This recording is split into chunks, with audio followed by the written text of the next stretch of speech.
Assalamualaikum warahmatullahi wabarakatuh. Monitoring hemodinamik adalah satu hal yang sangat penting untuk dilakukan. Hal ini terlebih lagi pada perawatan pasien-pasien critical care. Pada video ini kami akan memaparkan monitoring hemodinamik pada pasien critical care. Untuk lebih jelasnya, berikut videonya. Pemantauan hemodinamik bertujuan untuk 1. Memberikan informasi mengenai keadaan pembuluh darah, jumlah darah di dalam tubuh, serta kemampuan jantung untuk memompa darah. Yang kedua, deteksi dini, yaitu identifikasi dan intervensi terhadap klinis pasien. Yang ketiga, evaluasi segera dari respon pasien terhadap intervensi yang dilakukan. Yang keempat, evaluasi efektivitas fungsi kardiovaskular pasien.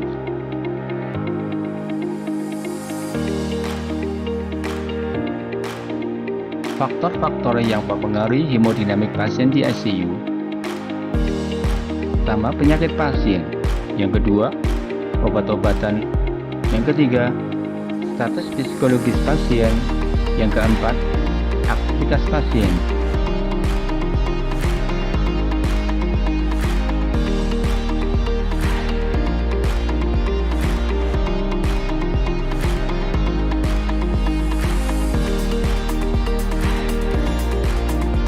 Terdapat dua jenis pemantauan hemodinamik. Yang pertama adalah pemantauan hemodinamik non-invasif. Yang kedua, pemantauan hemodinamik yang sifatnya invasif. Berikut yang termasuk jenis pemantauan hemodinamik non-invasif. Yang pertama, EKG.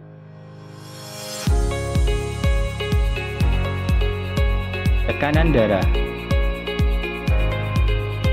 pengukuran saturasi oksigen.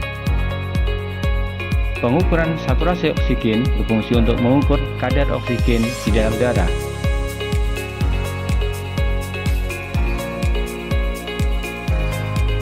Pengukuran temperatur. Penilaian temperatur sangat penting untuk dilakukan. Hal ini sebagai dasar menentukan keputusan perawatan, diagnosa medis, serta perlu tidaknya pemeriksaan laboratorium spesifik pada pasien.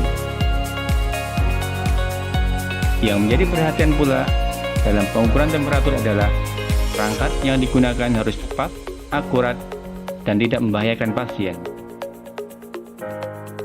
Pengkajian frekuensi dan pola pernapasan.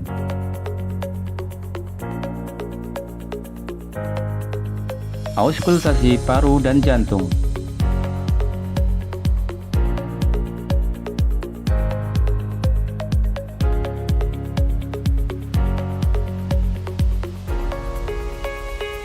Pengukuran capillary refill time.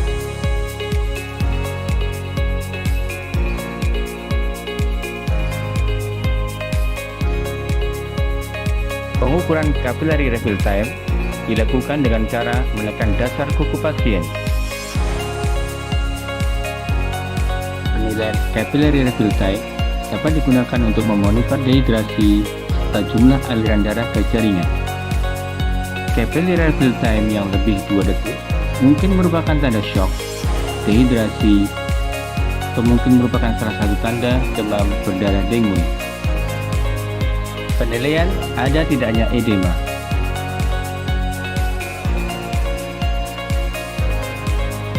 Pengukuran urin output, serum, atau penilaian urium kreatinin pada pasien. Auskultasi gerakan peristaltik khusus pasien. Pengkajian kulit meliputi temperatur, warna, tekstur, turgor kulit pasien, serta ada tidaknya diaporesis. Melalui layar monitor yang tersambung dengan alat pemantauan hemodinamik pasien, kita dapat mendapatkan informasi terkait heart rate atau denyut jantung pasien, saturasi oksigen, respirasi, tekanan darah, nilai MAP, serta gelombang EKG. Jenis yang kedua adalah pemantauan hemodinamik secara invasif. di mana jenis pemantauan ini memiliki banyak keuntungan, diantaranya 1. Mendapatkan nilai yang lebih akurat dan dapat dibaca terus-menerus. 2. Memperoleh nilai sistem kardiovaskuler yang tidak dapat diukur secara non-invasif. 3. Dapat digunakan untuk terapi yang optimal. 4. Efisien dalam hal waktu. Akan tetapi, pemantauan hemodinamik secara invasif memiliki kekurangan atau kerugian, di antaranya 1. Meningkatkan risiko infeksi karena pemasangan alat-alat invasif. 2. Memerlukan keahlian khusus dalam pemasangan alat-alat pemantauan hemodinamik secara invasif. 3. Dapat memberikan informasi yang salah apabila salah dalam pemasangan atau merangkai sistem.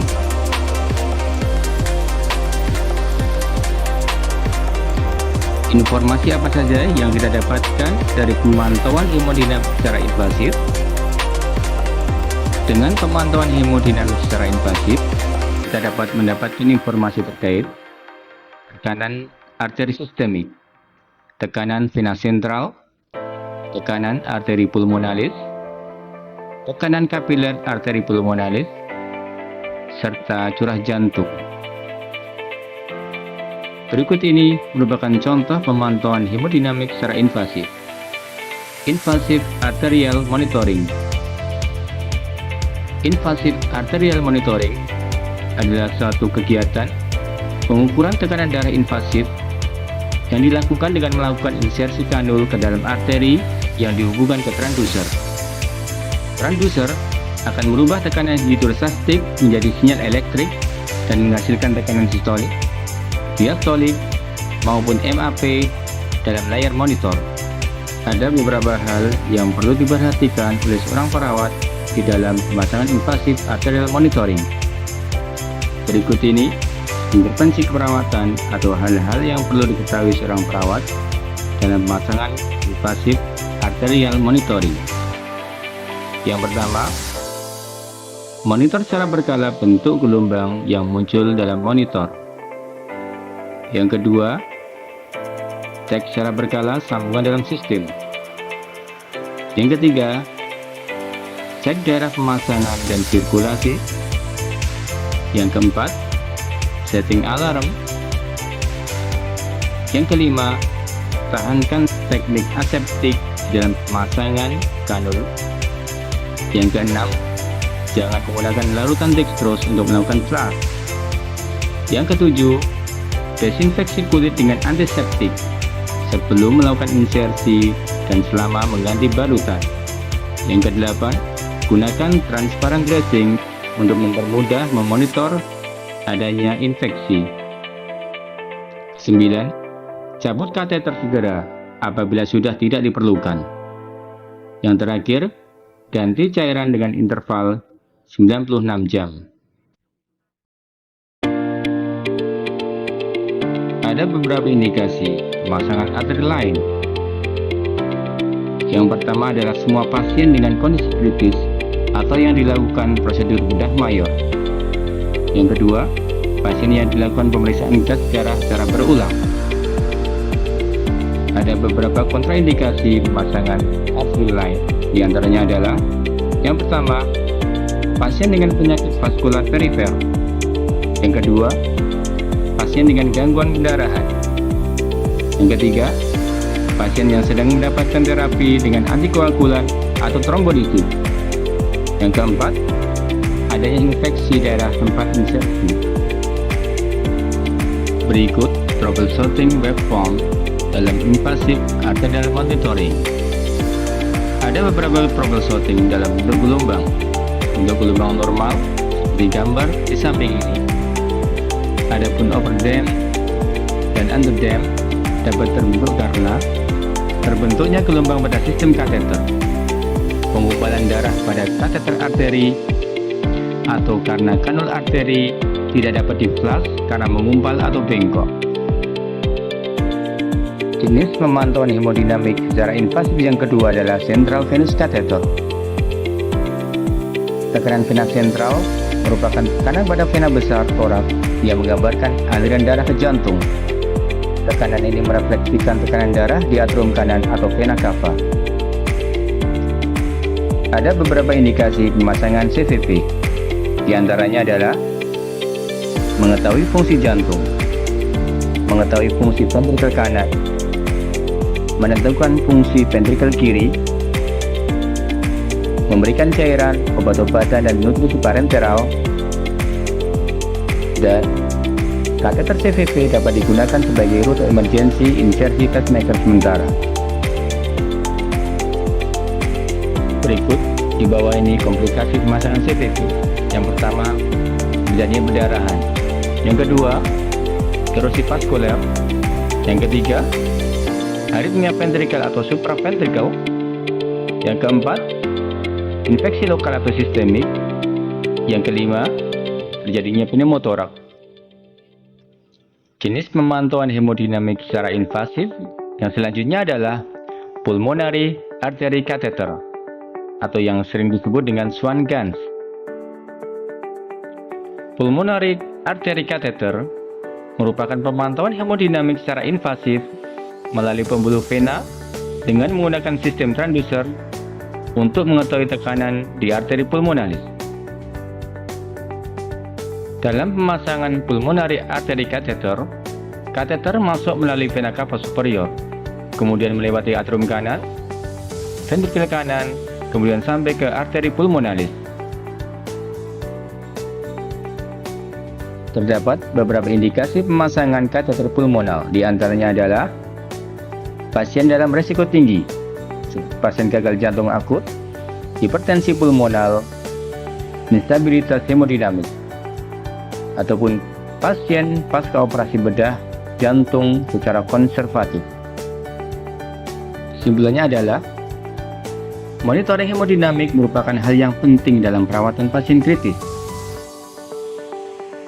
Monitoring hemodinamik bertujuan untuk mengidentifikasi perubahan status hemodinamik pasien secara dini sehingga dapat dilakukan intervensi segera. Monitoring hemodinamik juga dapat berfungsi sebagai evaluasi segera respon pasien terhadap suatu intervensi, pemberian obat-obatan, evaluasi efektivitas fungsi kardiovaskuler. Demikian tadi video terkait penjelasan monitoring hemodinamik yang bisa dilakukan pada pasien critical care. Semoga bermanfaat. Assalamualaikum warahmatullahi wabarakatuh.